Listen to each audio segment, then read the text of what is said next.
Bonjour à tous, moi c'est Ravag. Alors j'espère que vous allez bien parce qu'aujourd'hui, je vous emmène faire un petit voyage près d'une chute. Donc, quand je dis une chute, ce n'est pas les chutes de la Lily, on est bien d'accord. C'est un peu moins glamour, ce sera la chute du niveau des élèves à Madagascar.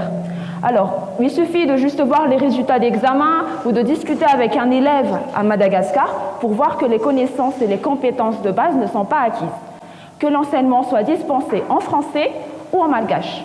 Alors, si telle est la situation à Madagascar, on peut facilement se demander qui est le responsable. Quand on cherche un responsable, on a l'habitude de pointer du doigt celui que j'aime bien appeler le grand méchant loup. C'est l'État. Alors, c'est vrai, l'État a des politiques éducatives qui laissent parfois à désirer. On est passé de la CAP, la MAP, la PSE, à coups de bonbons sucettes, et c'est un peu brouillon. Mais certes, l'État, lui seul, ne peut pas assumer la tâche de cet échec scolaire à Madagascar. Il y a d'autres acteurs. Donc si ce n'est pas l'État, qui ? Je voudrais vous parler des établissements privés qui fleurissent à Madagascar en ce moment. Donc les établissements privés, il y en a partout. Écoles privées, collèges privés, lycées privés. Et il y a également les cours préparatoires en tout genre. Et pourtant, la plupart du temps, ces établissements-là, ils ne sont pas là pour éduquer. Ils sont là pour le business. Ce qui est un vrai danger pour l'éducation à Madagascar. En plus, il y a le corps enseignant. Est-ce que tout le corps enseignant à Madagascar a les connaissances nécessaires pour transmettre la connaissance ?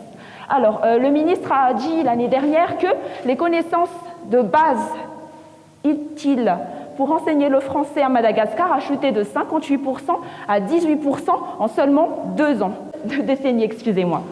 Alors, comment devient-on prof également à Madagascar ? On devient prof parce qu'il n'y a pas d'autre boulot. On devient prof par dépit. Et souvent également, on devient prof parce qu'on est peinard dans la fonction publique, c'est tranquille, on gagne de l'argent, on ne fait rien. En plus des enseignants, il y a les parents. Alors les parents ont un rôle essentiel dans le développement de leurs enfants, mais pourtant, ils sont occupés avec les problèmes financiers. Et en plus de cela, il y a un système de priorité qui se pose à Madagascar, et c'est un réel problème. Il est beaucoup plus facile pour un parent d'acheter une belle robe de 50 000 ariars pour Pâques et Noël, plutôt que d'acheter un seul petit livre pour son enfant une fois dans la vie. Mais en plus des parents, parlons des principaux concernés, les élèves. Les élèves sont soumis à de nombreuses pressions et attractions venant du monde extérieur. Pression pourquoi ? Il y a l'échec scolaire, le harcèlement scolaire, l'ennui à l'école, mais en plus de ces pressions-là, il y a les attractions.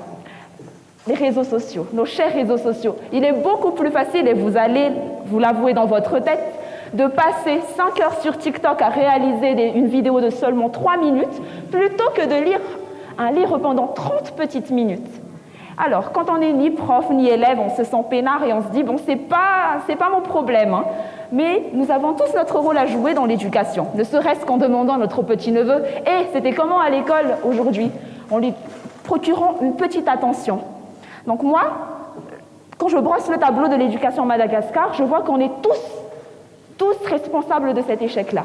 Mais si nous sommes tous les responsables aujourd'hui, cela signifie que demain, nous pouvons être les acteurs de la réussite des élèves à Madagascar. Donc moi, je suis convaincue que quel que soit notre niveau d'éducation, quel que soit notre niveau financier, quel que soit notre rôle dans la société, nous avons notre rôle à jouer dans l'éducation à Madagascar.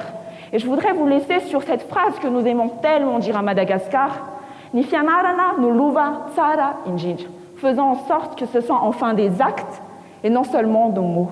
Merci.